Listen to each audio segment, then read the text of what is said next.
Yeah. She got it at Coachella or Stagecoach. Yeah, like she just won't wake up one morning, probably. Okay. Johnny Rocket sends this in. Johnny Rocket, the writer of The Maniac. The Maniac. Which is available now. It's a very funny comic. It's cheap, too. It's not one of these $35 fuckers. Pieces of shit, you know. It's funny. It's out, too. The Maniac is smoking crack, going to his business meetings. Who doesn't, you know? Killing bicycle riders. I love it. A funny comic. He writes in with, Maddox tries to cancel Boston Road Rage. Uh-oh. I can't believe Maddox would try this hard. Then again, Carl is a bad guy, he says. Okay, let's see. Got another AI Maddox thing. That's right. Johnny Rocket's such a busy guy. I forgot he did the Maddox AI. Yeah, he's a busy guy. Okay.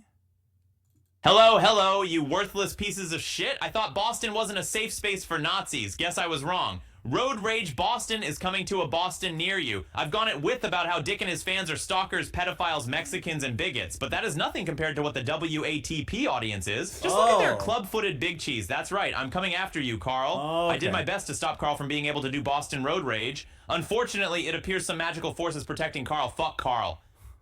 All right, Maddox doesn't like Carl now. Okay. Did you notice he said he went to at width? Yeah. I love that.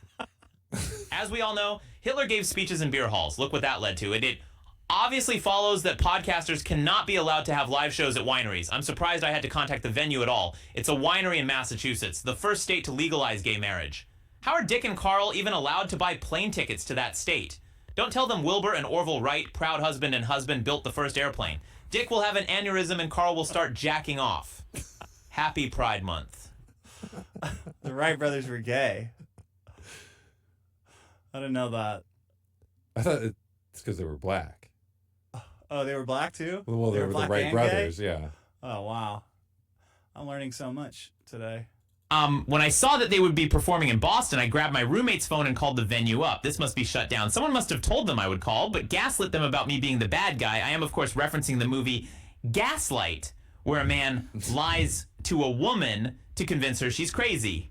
Dick and Carl are the liar guy. Myself, the venue owner, and listeners are the woman. Anyway, the venue owner said I was obviously some kind of prank caller because my voice sounds so silly. I tried to warn him that hosting Dick and Carl was...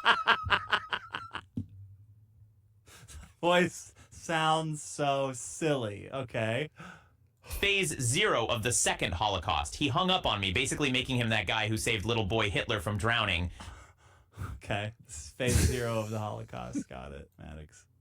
I would not give up so easily. I knew face-to-face was the only way I'd be heard. It was up to me to save billions. I grabbed my bindle and hopped on the first cross-country train that the ruthless gangs of LA's homeless weren't trying to have sex with. With my comfy slime blanket as my cocoon, it was a wonderfully scenic tour of our once great nation. It made me nostalgic for the days when thugs like Carl and Johnny storming the Capitol was unthinkable. How naive we were. Like how Chinese people still believe in dragons, we used to believe in fair play and justice. All right. The only train that the homeless weren't trying to have sex with. Yeah, I could see that. Mm-hmm. Okay. I arrived in Boston, the home of Samuel Adams and other beers. The buildings were scary, and the cobblestone sidewalks forced me to crab walk in order to avoid falling. Not 5 minutes after my arrival did a group of tan men wearing Irish pride shirts called me the N-word. I corrected them. I am Armenian. Undeterred, they then started cheering for the country of Turkey and then the Red Sox. One of the thugs began listing the Red Sox players he would have sex with. I'm surprised it took me so long to recognize him. It was Carl.